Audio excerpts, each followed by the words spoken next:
Салам достор, байланышта Санчобек каналы. Бүгүн 2007-жылы чыккан репортаж аттуу тасманы көрөбүз. Телеберүүдөгү кабарчылар окуя болгон жерден репортаж тартып жатышып, өз көздөрү менен адамдардын жырткычка айлангандыгын көрүшөт. Анда эмесе окуянын таржымалын түшүнүү үчүн биз менен болуңуз. Элибизде билим алуу ийне менен кудук казгандай деп айтылат. Анткени бир кесиптин ээси болуу үчүн ага тиешелүү илимди үйрөнүп, такшалган адиси болуп чыгуу үчүн талыкпаган эмгек өтө көп убакыт жана дүйнөлүк 6 тилдин катарына кирген орус менен англис тили керек экендиги бардыгыбыз эле билебиз. Анткени кээ бир керектүү маалыматты издесең өзүбүздүн эне тилибизде табыш аябай эле оор. Ошондуктан орус же болбосо англис тилин билүүгө муктаждык пайда болот. Бирок тилди үйрөнүүгө азыр көпчүлүгүбүздө убакыт жетишсиз. Ошондуктан тил бил окуу борбору бул жагдайлардын бардыгын эске алып, орус же болбосо англис тилин үйрөнөм десеңиз өзүнүн ийкемдүү шарттарын сунуштайт. Тил бил окуу борборунда тилди үйрөнүү сабактары онлайн түрүндө өтүп, Кыргызстандын кайсы бурчунда болбоңуз же болбосо чет өлкөдө болсоңуз дагы окууга толук мүмкүнчүлүгүңүз бар. Анан дагы сиздин жасап жаткан жумушуңуздан алаксытпай качан гана бош убактыңыз болгондо окууга мүмкүнчүлүгүңүз болот. Андыктан достор, тил бил окуу борборуна биздин атыбыздан кайрылсаңыз жагымдуу арзандатуулары бар. Экрандагы байланыш сандарын жазып Санчобек каналынан келдик деп тил үйрөнүүдө арзандатууларга ээ болуңуз.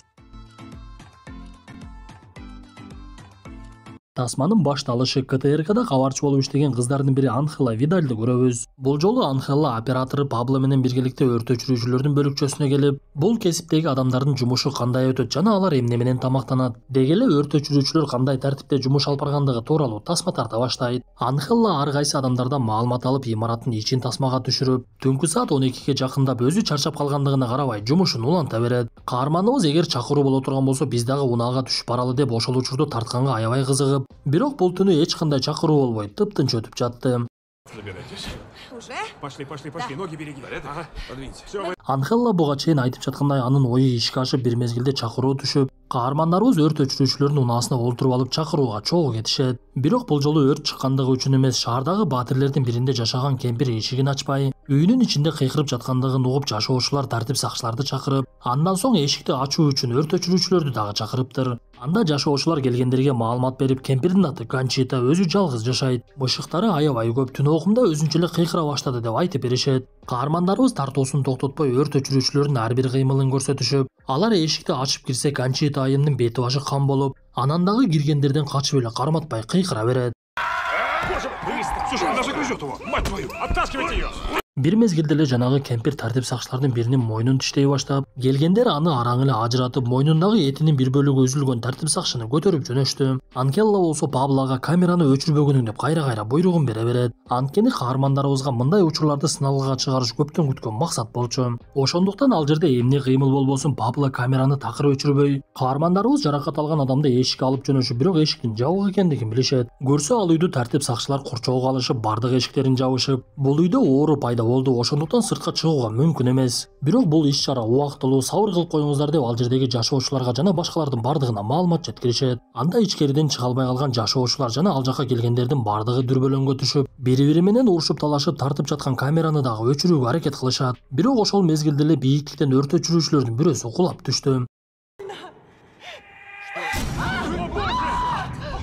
Ал эле эмес, үстүңкү кабаттарда кыйкырыктар башталып, каармандарыбыз эчтекени түшүнбөй, эмне болуп жатат деп үстүгө чыгышып, ал жактан колу тиштелген кызды көрүшөт. Ал кыз чуркап келе жатып өзүнүн өзү жыгылып, андан соң кемпир пайда болуп, кыйкырган бойдон каармандарыбыз тарапка чуркап тартип сакчы аны атып салууга туура келди. Ганчитаны өлтүрүп салган тартип сакчы өзү эмне кылып койгондугун түшүнбөй, бирок айла жоктон аткандыгын түшүндүрүп, колу тиштелип ал жерде жаткан кызга маани бербей эле кетип калышат. Бул окуядан кийин үйдө камалгандар ар тарапка чуркашып үйдөн чыгуунун аракетин көрүшүп, бирок кайда барбасын атайын багыттагы жоокерлер терезелерди мылтыктары менен кайтарышып, ал эле эмес терезелерди чыпка менен жаба башташат. Анан дагы каармандарыбыз коңгуроо кылайын десе, уюлдук аппаратындагы байланыштар өчүп, жада калса сыналгыдан дагы эчтеке көрсөтпөй калыптыр. Бул убакта үйдө камалгандардын арасында жаш балдар дагы бар болчу. Ызычуу учурунда ошондой өспүрүм кыздардын биринин денеси сый баштайт. Анхела болсо өз жумушун аткарып, имараттын ичинде эмне кыймыл болуп жаткандыгын тасмага түшүрүп, аларды сыртка эмне үчүн кой бербегендигин түшүнө албай жаткандыгын айтат. Ал үйдүн жашоочуларынын бири Кийом дарыгер болуп иштегендиктен болгон дары-дармектерин алып чыгып жаракат алгандарды дарылай баштайт.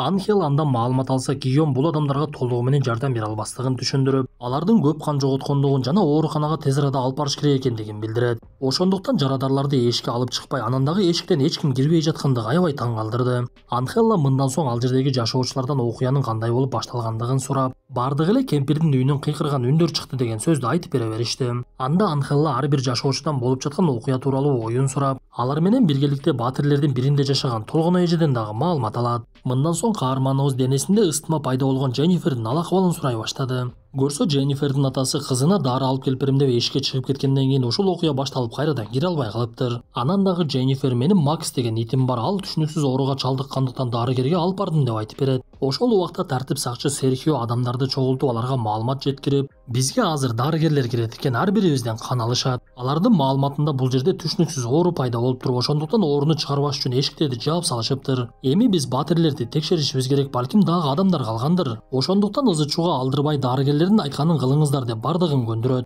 Да, пишем. Начинаем.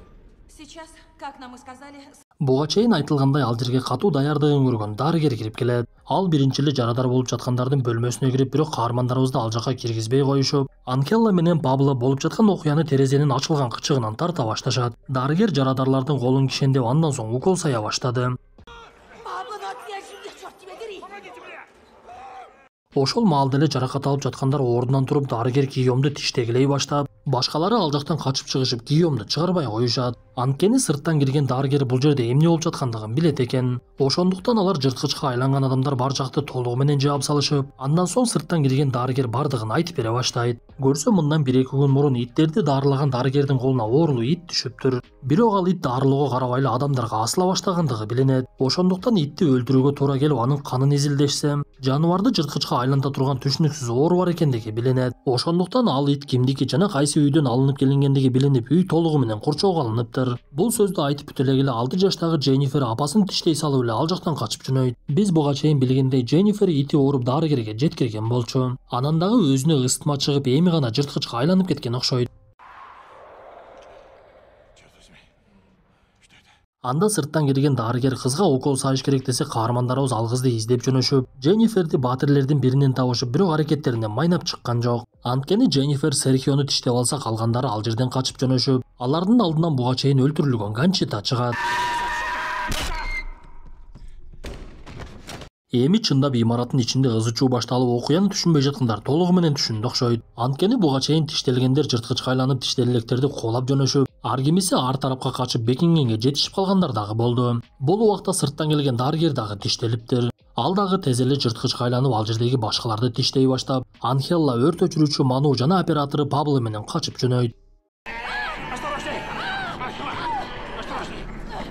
Бирок алар кайсы тарапка качпасын, жырткычтар бардык тараптан курчашып, Ману колундагы базганы менен аларды чапкылап, каармандарыбызды болушунча куткаруунун аракетин көрөт. Бирок көп өтпөй эле Ману дагы жырткычка айланып, Анхелла менен Пабло экөө эле калат. Алар имараттын эң үстүнө чыгышып, көптөн бери адам жашабаган баатирге кире катышып, эшикти жапканга жетишип, бирок ичинен өтө бир түшүнүксүз жагдайга туш болушат. Анткени ал баатир тажрыйба өткөрүүчү лаборатория сыяктуу жасалып, дубалдарда гезиттер илинип, гезитте кыздардын бири жырткычка айлангандыгы тууралуу маалымат жазылыптыр. Бул окуя Португалияда болуп, кыздын аты Медри Руш экендиги билинет. Ал кыз ооруканага түшүп, бирок дарыгерлер эч кандай тыянак чыгара албай, анан дагы чиркөөгө алып барышып, ал кызга жин кирип кеткенде, бирок ал учурду дагы чече алышпаптыр. Ошондой күндөрдүн биринде Медри Рушту бирөө уурдап кеткен болот. Бул маалыматтардын бардыгын дубалда илинип турган гезиттерден алган каармандарыбыз ал жерде үн жазуу жазылган магнитофонду дагы көрүшөт. Анда Анхелла магнитофонду иштетсе, адам сүйлөй баштады. Ал жасаган тажрыйбасынан тыянак чыкпагандыгын, Медри Рушту айыктыра албагандыгын түшүндүрүп, биз ал кызды өз убагында өлтүрүшүбүз керек болчу. Эми бул оору тарай турган болсо эмне болот, айтыш кыйын.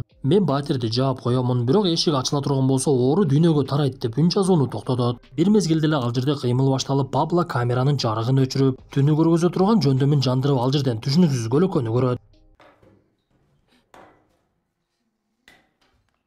Сыягы эң биринчи жырткычка айланган Медри Руш ушул окшойт. Анткени ал көптөн бери баатирде камалып, арыктап, сөөгө эле калыптыр. Аны көргөн эки каарманыбыз үн сөз чыгарбай ал жактан качып жөнөшүп, бирок жырткыч аларды байкап калып, кол салып, биринчи Пабло жок болуп, Анхелла болсо камераны карап үн сөз чыгарбай жатып алды.